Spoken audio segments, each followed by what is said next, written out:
क्या कभी आपने सोचा है कि कैसे कुछ लोग इतने सोशली परफेक्ट होते हैं, हमेशा सही टाइम पर सही बात कर लेते हैं? ये लोग सोशल एंड पावर डायनामिक्स को अच्छे से समझते हैं। पता है पावर इतनी इंपॉर्टेंट क्यों है? पावर से आपका सोशल स्टेटस बढ़ेगा, जहां भी जाओगे आपके काम बड़े जल्दी हो जाएंगे और हर कोई आपके साथ जुड़ना चाहेगा और जरूरत पड़ने पर आपकी हेल्प भी करेगा। बिना लेट करते हुए आओ डिकोड करते हैं 24th law of 48 laws of power book, जो कि दुनिया की सबसे रूथलेस बुक है। 24th law is play the perfect courtier. Courtier हमारी लैंग्वेज में राज दरबारी हुआ करते थे, जो राजा की हेल्प करते थे डिसीजन मेकिंग में, जैसे अकबर के 9 रत्न थे। कोर्टियर होना अपने आप में बहुत डेंजरस था। 19वीं सदी में एक अरब ट्रैवलर सुदान, जो कि आज अफ्रीका में है, वहां एक सुल्तान के दरबार में पहुंचा।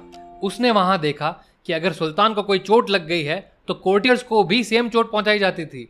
अगर राजा शिकार करते हुए घोड़े से गिर गया है तो वो भी अपने आप को घोड़े से गिरा लेते थे।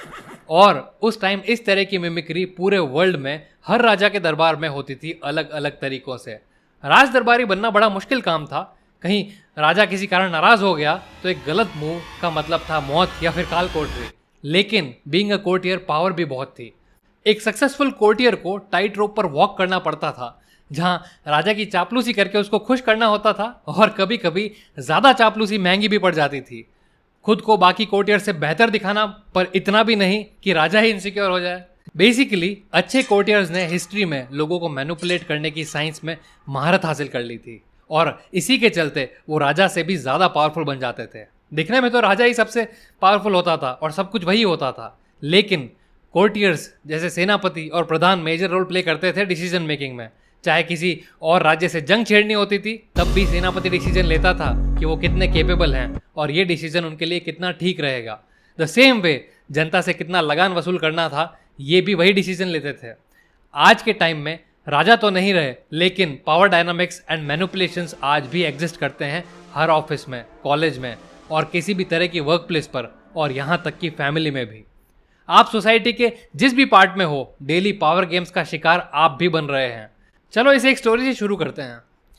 चाइना के हैन डायनेस्टी का एक राजा था। लगभग 350 BC के आसपास की बात है। एक दिन में ही राजा ने काफी ज्यादा शराब पी ली और पैलेस के गार्डन में ही सो गया।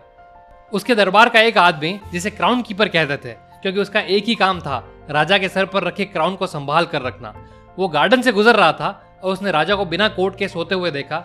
और क्योंकि काफी ठंड पड़ रही थी तो उसने अपना कोट उतार कर राजा को ओढ़ा दिया और वहां से चला गया। उसे लगा राजा बहुत इंप्रेस हो जाएगा।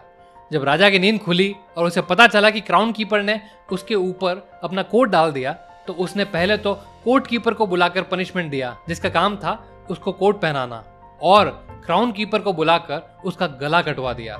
मोरल ऑफ द स्टोरी ये है कि अपनी हायर अथॉरिटी के सामने अपने लिमिट्स कभी क्रॉस मत करो। वो काम बहुत अच्छे से करो जो काम आपको दिया गया है, उसके अलावा कुछ भी नहीं। ऐसे ही पावर के 10 टाइमलेस प्रिंसिपल्स हैं जो सदियों के मल्टीपल एक्सपीरियंस से निकल कर आए हैं, जो आपको हमेशा पावरफुल एंड इन्फ्लुएंशियल बनने में मदद करेंगे। Number 1, avoid ostentation. कुछ लोगों की हमेशा आदत होती है खुद के बारे में लंबी लंबी डींगे हाँकना। अपने एक्शंस पर बहुत ज़्यादा लोगों का अटेंशन लाना कोई समझदारी की बात नहीं है। जितना ज़्यादा आप अपने अचीवमेंट्स के बारे में बतलाते हो, उतना ज़्यादा लोगों को जलन होती है, which may result into back stabbing. और आप अपने अचीवमेंट्स के बारे में सबसे कम बात करके लिसनर के बारे में जानो। It is advisable. Number 2, practice nonchalant. कभी भी लोगों को ये मत दिखाओ कि आप बहुत मेहनत कर रहे हो। फॉर एग्जाम्पल, आपने कॉलेज में हमेशा कुछ लोगों को देखा होगा जो बिना पढ़े बहुत अच्छा परफॉर्म करते हैं। असल में वो लोगों से अपनी मेहनत छुपा कर रखते हैं। जब आप अपनी मेहनत के गुणगान नहीं गाते एंड लोगों को रिजल्ट दिखता है, तो सबको लगता है कि आप में नेचुरल टैलेंट है और आप लोगों के सामने एक जीनियस दिखते हो, एक वर्कोहॉलिक नहीं। मतलब ऐसा इंसान जिसे कोई कंपटीशन करने का सोचता ही नहीं है। बेसिकली लोग आपका खून पसीना देखने में कभी इंटरेस्टेड नहीं होते। बस इतना बहुत है कि कितना ग्रेसफुली आपने उसे अचीव किया। ये वर्क प्लेस पर या फिर किसी भी जगह पर आपकी वैल्यू बढ़ाता है। Number 3, be frugal with flattery. चापलूसी डायरेक्टली अगर बहुत ज़्यादा करी जाए तो उसकी वैल्यू भी खत्म हो जाती है और आपको शक की नज़र से भी देखा जाता है। लेकिन अगर आप अपने से पावरफुल को खुश करना चाहते हो तो लर्न टू फ्लैटर इनडायरेक्टली। किसी भी काम में अपना कंट्रीब्यूशन डाउन प्ले करके अपने मास्टर को या सीनियर को खुद से बेटर दिखाना always works in your favour.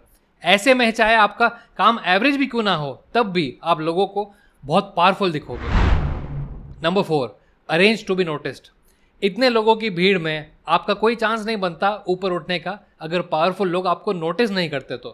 पे attention to your physical appearance and आपका सबसे अलग स्टाइल होना चाहिए जो आपको नोटिसेबल बनाए। Number 5, never be the bearer of bad news.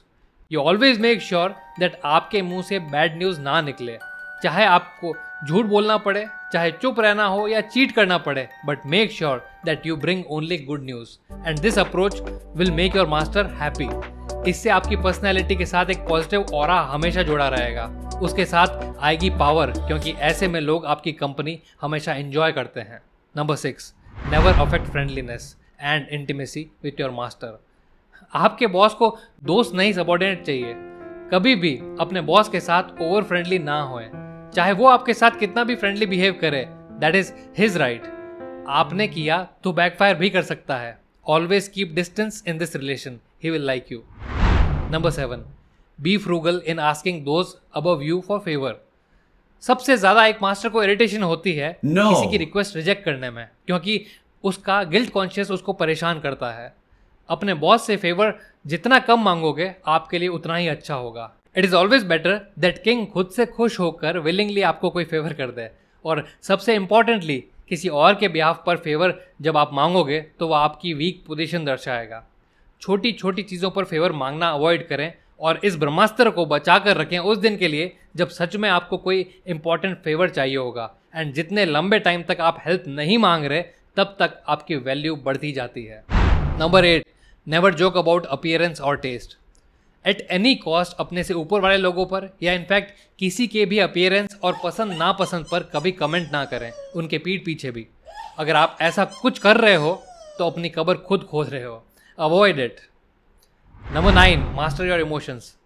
कई बार आप अपनी अथॉरिटी के एक्शंस पर गुस्सा भी होते हो एंड दैट्स कंप्लीटली नेचुरल, लेकिन अपना गुस्सा एंड फ्रस्ट्रेशन आपके एक्सप्रेशन में कभी नहीं दिखना चाहिए। You need to master this art to become powerful. Number 10, do not be the court cynic. दूसरों के अच्छे काम के लिए एडमायर करना is a quality that is appreciated. अगर आप लगातार अपने सीनियर्स या जूनियर्स को क्रिटिसाइज करते हो तो आपके अराउंड एक बड़ा नेगेटिव ऑरा क्रिएट होता है एंड हर कोई इरिटेटेड फील करता है ऐसे बंदे के साथ, एंड ये चीज़ आपको सोशल डायनामिक्स में वीक दर्शाती है। जब आप मॉडेस्टली लोगों के अचीवमेंट्स को एडमायर करते हो तो आपके अचीवमेंट्स पर भी लोगों का ध्यान जाता है and people like you more. दोस्तों, हमने डिकोड किया आज 24th लॉ ऑफ पावर, जो कि हमको सिखाता है आर्ट ऑफ मैनिपुलेशन।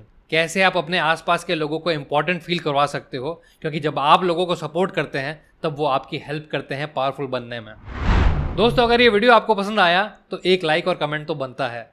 मैं आपसे मिलता हूँ अगले वीडियो में फिर किसी मीनिंगफुल बुक के साथ। अगर मिस नहीं करना चाहते तो चैनल बुकशाला को सब्सक्राइब करके बेल आइकन को भी प्रेस करें। फिर मिलते हैं, बाय बाय।